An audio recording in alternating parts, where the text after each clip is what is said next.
ఇప్పుడే ఇక్కడికి వస్తున్నప్పుడే రాష్ట్ర ఎన్నికల కమిషను మరి జెడ్పీటీసీ, ఎంపీటీసీ, సర్పంచ్ అంటే స్థానిక సంస్థల ఎలక్షన్లకు నోటిఫికేషన్ ఇచ్చినట్టుగా ఇక్కడికి వస్తున్నప్పుడే పత్రికా మిత్రులు సమాచారం ఇచ్చినారు.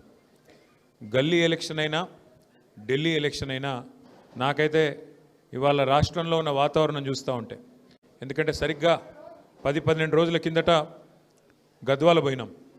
అక్కడ మన పార్టీ నుండి గెలిచిన ఎమ్మెల్యే కాంగ్రెస్ కండువా కప్పుకొని కాంగ్రెస్ పార్టీలో రేవంత్ రెడ్డి గారికి అండగా నిలబడితే గద్వాలలో ఉండే స్థానిక నాయకులందరూ కలిసి మేమున్నాం, మీరు రండి, ఇక్కడ ప్రజల అభిప్రాయం ఏందో మీరు తెలుసుకోండి అంటే ఒక 10-12 రోజుల కింద గద్వాల పోయినాను.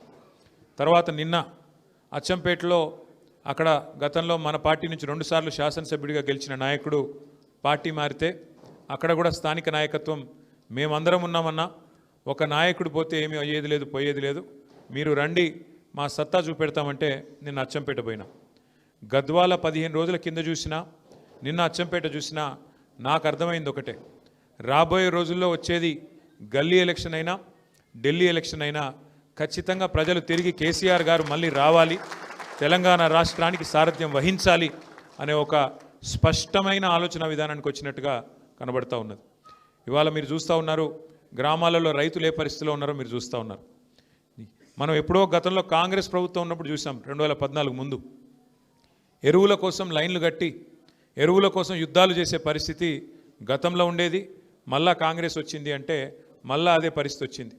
ఎరువుల కోసం చెప్పుల జాతరలు, ఎరువుల కోసం ముష్టి యుద్ధాలు చేసుకునే పరిస్థితి కాంగ్రెస్ ప్రభుత్వం వచ్చిన తర్వాత మళ్ళీ వచ్చింది.